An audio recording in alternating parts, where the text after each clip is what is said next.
friends! Welcome back to my channel. This is Miss Sadie Plays. For this video, tutuloy na natin ang Disney Princess Community. And for this, we will have the house naman ni Briar Rose, or mas kilala as Aurora, or mas kilala pa as Sleeping Beauty. So, very cute, very chic. Ito ang nakita kong style na babagay sa kanya. Mix of blue and pink. Alam niyo naman yan. Okay, let's start. Okay, so I want this lot kasi gusto kong gumawa ng castle. So, sa unang tingin kala ko hindi ganun kalaki, pero sobrang laki pala niya. Anyway, so, ang vibes na gusto ko sa kanya is, una, syempre parang very castle-like. Kaya siguro ang gagawin ko is yung sa roof, lalagyan ko siya ng parang yung cones na style. So, gusto ko ganun. Tapos, gusto ko marami siyang flower or garden sa harap. Yung pinakauna mong papasok dun sa place niya, sa house niya. And then, I will have the balcony as well, kung saan pwede siyang sumilip, ganyan. And I want it to be like very castle-like. Ngayon, akala ko magiging madali lang yung sa roof, kasi nga gusto ko castle-like. So, napakahirap pala ng roof. Grabe, ang roof talaga ng Sims. Kahit sa game, Sims 3, sobrang hirap. Kaya sabi ko, sige, susubukan, magagawa ko din yan. Pero kalaunan, hindi ko rin nagawa. Dito na rin ako nag-proceed sa mga designing. So, focus muna ako dito sa labas. Base game lang to ha. Hindi kasi naman ako marunong talaga ng mga cheats dito. Pwera na lang later on. Kasi hindi ko lang ito isang araw ginawa. Kasi nga, naglalag yung laptop ko. So, ang nangyari, maraming araw ko siyang ginawa. Initially, base game lang talaga. Tapos, natutunan ko na merong cheat para lumabas yung ibang mga items like hidden objects or something like that. So, ini-encode ko yun dito after a long run. So, kung mapapansin nyo nung una, sobrang gulo tingnan. Kasi naghanap ako kasi nga gusto ko punong-puno ng flowers yung place. Ang pangit pala tignan. So, buti lang naisip ko, lagyan ng patoy na ganito. At least kahit pa paano, luminis-linis yung mukha ng daanan. Kanina kasi parang walang nakatira. Ayan, so diba, medyo malinis na. Maganda naman, diba? Ayan, so nag-add lang ako ng additional flowers. Tapos nung medyo satisfied na ako na hindi na siya masyadong pangit tignan, nag-proceed na ako sa loob. So, ang initially talaga na gusto ko is magkakaroon ng parang halimbawa, pagpasok nila, makikita kagad nila yung pinaka-podium kung saan yung kanilang throne. So, naglagay ako dito ng space. Alam nyo ba, ang ganda pala ng, what do you call this, platform dito. Pero syempre, dahil hindi naman talaga ako naglalaro talaga ng Sims 4, wala akong practice game, kumbaga. Talagang focus lang ako sa building. Ang hirap niyang gawin. So, nahirapan ako. Pati itong hagdanan, napapansin nyo, sobrang white nung dulo, nung parang pinaka-landing nung hagdan. Hindi ko alam kung paano ma-change, pero alam ko nagawa ko na yun dati sa Snow White or Cinderella. Basta nagawa ko na yun before. Hindi ko na lang alam kung paano baguhin ngayon. But anyways, ang importante, natuto ko gumamit ng platform. Sobrang happy ako. Kaya lang,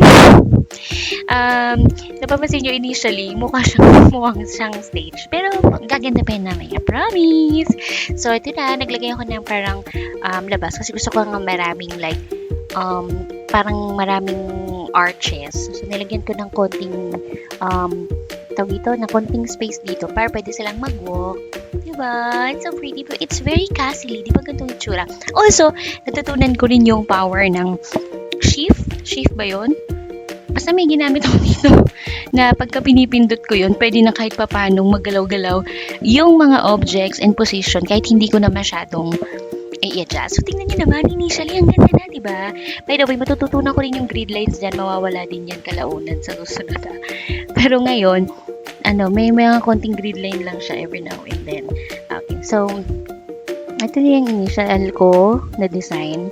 Pero papaguhin ko pa yan kasi nung ginagawa ko na to, ang sikip. Sabi ko, sobrang sikip ng place. Parang hindi siya Kasi, ang gusto ko yung very, very open. Yung pagpasok ng bisita, wow, ang laki ng bahay mo, Aurora, ganun. Ganun sana yung gusto kong approach.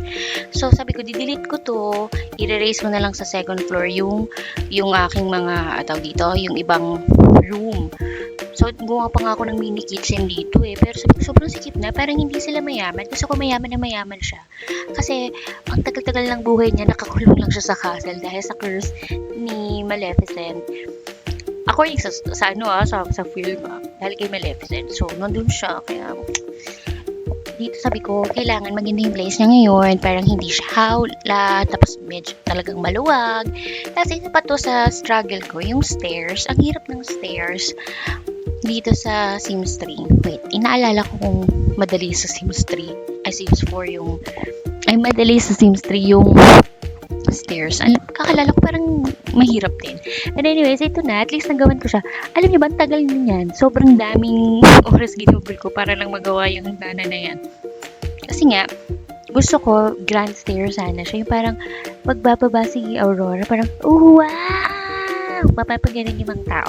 Alam niyo, may moment na ganun sa film. Ewan ko kung napanood niyo yung cartoons. Di ba may ganung moment, bumaba sila ni Prince. Nakalimutan ko yung pangalan ng prince niya. Anyways, yun nga.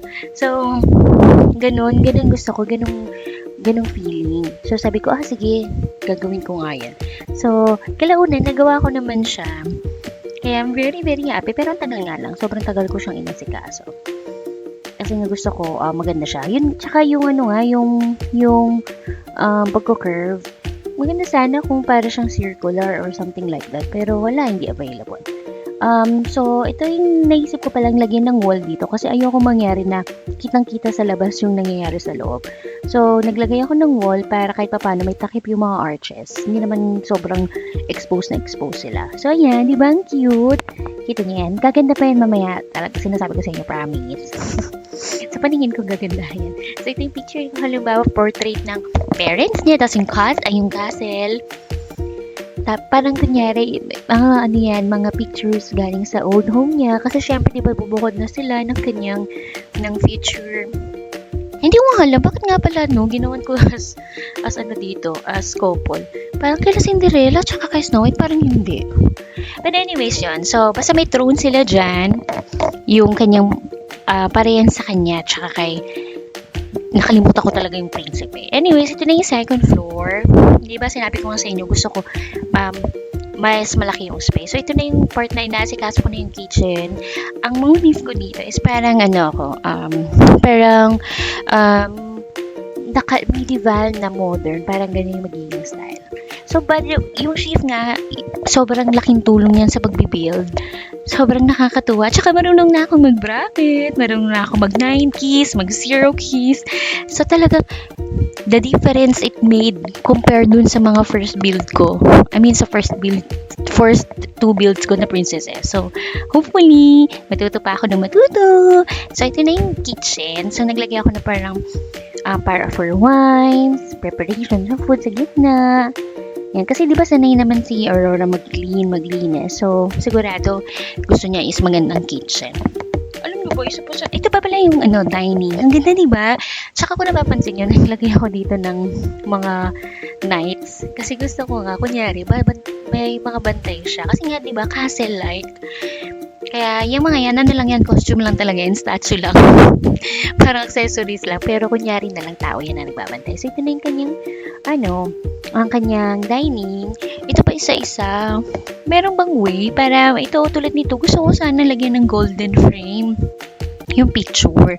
Kaya lang, meron bang like way para mapaikot ko yung mga frames na to. Kasi hindi ako marunong eh. Ang ganda sana kung golden lahat ng frames. O kung hindi man, sana available yung gold na frame sa mga choices. Wala kasi minsan black, white, ganun lang yung choices.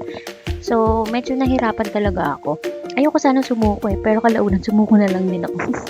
Tapos ito, nagustuhan ko itong nito. Ang cute itong window na to. So, sabi ko, ay, sasama ko yan. So, yan sana gagamitin ko. Sabi ko, tapos may nakita ko na magandang window. Wait, sana ba yun? Ito, di mo, ang ganda. Parang very medieval. Di ba? Ang ganda. So, yan nilagay kong window. yan ang gagamitin ko na window para sa castle na to. Combine nitong glass windows dito. Diba ang cute? May malaki din pala siya, diba? Di ba maganda? Anyway, so pasensya na kayo, medyo naglililiko. Kasi sabi ko nga sa inyo, ilang beses ko tong ginawa, ilang oras ko tong ginawa, pabalik-balik ako. Ito by the way, maglalagay din ako ng comfort room para sa mga bisita. Yan yung comfort room nila. In-adjust ko lang to ng konti kasi nga syempre natuto na ako ng gumamit ng mga arrow keys, ay ng iba-ibang mga sheets. So, ang cute lang. Tapos, nagganyan ako ng division dito for ano sana to, parang pag may meeting, kaya lang, gusto ko sana itong gamitin itong secret door. Kaya lang ang problema, pagka pala ginamit ko yung secret door na bookcase, hindi pala siya gagana. So, kailangan talaga may space siya. Akala ko pwede kong tabunan ng pinto or something like that. Hindi pala pwede. So, sabi ko, ay wala akong choice kundi to really, to really just design the place as a bookcase, as part of bookcase. So, yun na nga. Good. Mamaya pakikita niyo yan. So, dito na tayo sa third floor. Tingnan. Hirap na nga ako. Nag-third floor pa ako. No? Pero di bali, maganda yung mamaya. Papakita ko sa inyo yung tour, ha? Sa third floor, habang inaayos ko to, sobrang gandang-ganda ako sa structure na to. Kita niyo yan? Parang ang ganda, very balcony. Tapos may parang very private yung part. At natuto na ako mag-raise and magbataas at magbaba ng platform. Kaya tingnan nyo, gagawin ko na yung room. So, sobrang excited ko. Sabi ko, perfect yung place. And then yung pagpa-platform, pwede na akong gumawa ng room niya. Kasi di ba dapat nasa tower siya? Or highest tower, something like that. So, di ba? Ang cute nito. Tingnan yung room. Mamaya pakita ko sa inyo. Ito, ginawa ko rin pala siya ng parang receiving area. At ang combination ng curtain, pink and blue. Actually, accident ko lang yung na-discover. Dito pa, pinakita kasi akong dragon statue. Pinalaki ko. Parang parang gusto kong, this is the place of Aurora. Meron siyang dragon, like that. Diba, ang cute? Okay, so, yung natitirang space, ginawa ko siya as parang, dance area or dance floor or kung saan pwede mag-bonding yung mga bisita niya. Tapos may balcony din dito sa unahan. Yun yung ginawa kong parang pwede silang mag-stay dyan. Mamaya, i-designan ko pa yun na maigi. Ito pa pala, dahil nga gusto kong gawin castle-ing, nag-iisip ako ng paraan para magmukha siyang castle. So, ito yung initial ko. Kaya lang, parang sabi ko, parang hindi siya naging medieval. Parang ibang style na. Basta roofing ang isa din sa mahirap dito. So, sabi ko, ay, ganito na lang. Yan, mukha ng castle. Mukha namang castle, diba? Dapat pala, bilog na lang ginawa ko, no? Hindi pala rectangular. Nagawa ko na. Kailangan nang ulitin natin ulit. Ilang araw to. Kasi sabi ko sa inyo, ilang araw to. Pero enjoyable. Lalo na kapag alam mo yung controls or kabisado yung controls, sobrang sayang mag-build dito. Talagang mawiwili ka or talagang grabe, pwede mong gawin dito yung dream house niyo sa susunod. Pero for now, syempre, yung ating house muna para sa ating Disney princess na si Briar Rose or Aurora. Ayan, so, gagawa lang ako ng konti. Pinipilit ko kasing lagyan sana ng roofing tong iskinita dito. Ang hirap pala gawin. So, sabi ko, ito pala maganda. Maganda rin sana yung parang grills. Kaya lang sabi ko, ay parang cage naman. Ayoko nga magmukhang cage kasi nga all her life nakakulong na siya or nakatago na siya. So sabi ko, maganda. Kita ng lahat yung house niya para ma-enjoy. Kumbaga, alam ng lahat. By the way, papakita ko pala sa inyo na itong accident ko nagawa. Mukha siyang Rose, di ba? Nagmukha siyang Beauty and the Beast. Mukha siyang Place ni Belle. Pero ayoko tanggalin kasi Rose naman talaga siya, di ba? Briar Rose. Di ba? Kaka-adjust ko nung kanyang, what they call this, throne. Ganun ang nangyari. Pero I'm very happy and most probably gagawin ko din yan kay Belle or sa house ni Belle po. Sa susunod. Anyways, this would be our final touches kasi nakaangat pala yung aking inner yung first floor. So, nilagyan ko na konting platform para makaakyat. Okay, so tara na, let's go with the tour. Okay, so this is how it looks like sa labas ng bahay ni Aurora or ni Briar Rose. Di ba? Ang cute. Mukha naman castle, di ba? Tapos this is the first floor. Ito yung entrance na yung platform na inayos ko kanina. So pagpasok pa lang ng mga guests, makikita nila, wow! Ang laki naman ng ano nyo, sala nyo. May throne, merong for piano. Kasi nga, di ba, magaling sa music si Aurora. Kasi it's a gift. Di ba yung gift niya is yung voice? So yan yung kanyang throne niya. Siyempre, partner niya. Nakalimutan ko pangalan ng prinsipe. Basta siya yung. Tapos ang cute, di ba? Cute! Sobrang happy talaga ako nakagawa ko dito. Mukha siyang rose. At gagawin ko din yan kaila Belle. Sa bahay ni Belle. Okay, so ito yung hangganan. Medyo mas maikli, pero kung ako papipiliin, gusto ko sana pas pataasan pa. Alam mo, pwede bang mag-house tour? Pwede ba yun na ang point of view sa mata ni Aurora? Hirap kasi mag-house tour pag ganito eh. Hindi ba? Maganda sana kung sa mata ng sim, parang nag-house tour. Baka may ganun. Nawala pala yung carpet ko dito. Di ba may carpet ako dito?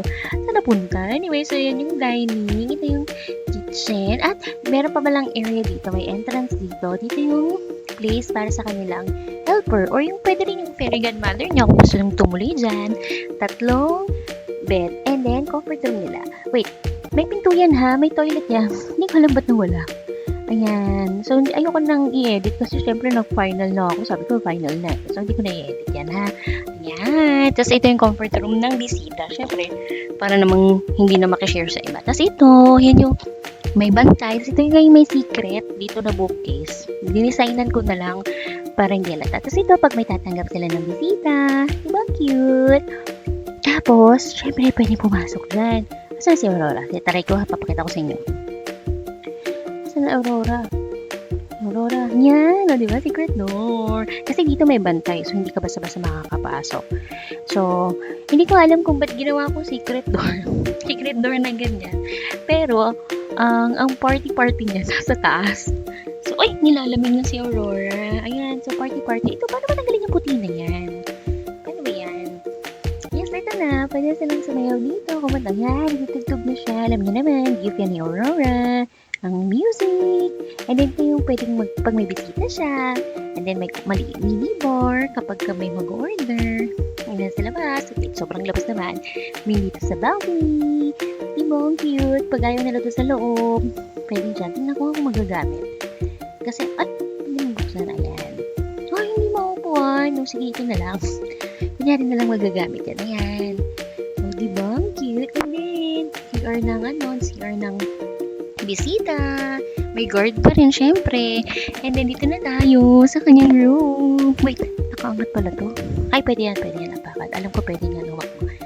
Ang cute. Pasok ko siya sa room niya. Pasok na, please. Alam ko pwede naman to, diba? One step higher lang naman eh. Wala. Wait, pwede ba? Ayun, pwede.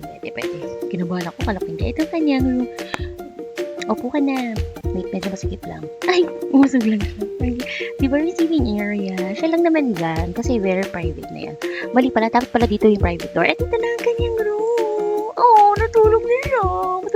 Antukan talaga siya. So, habang natutulog siya na nakaboots. Ayan, nagising na. At least hindi na matagal yung tulog niya. Inlip-inlip na lang. Ito ang kanyang books. Hindi lang itong story nito. Parang siya. Hindi pala kita yung cover. Hindi pala na-zoom. Ayan, tapos ang kanyang gamit. Hindi ko maalam. Tapos itong kanyang dresser. Siyempre, mahilig siya magsulsi-sulsi. Kasi siyempre, may mga may mga fairy siya na iniingatan at inaalagaan at bumibisitang madalas. So anyways, this would be our final tour. Tumingin lang ako kasi sabi ko, uy, ang ganda nun. Yun pa pala, sana in the future magkaroon ako ng extra things pa kasi mas masayang mag-design pag maraming choices, diba? Anyways, thank you so much for watching. Abangan nyo yung susunod na princess natin. Bye-bye!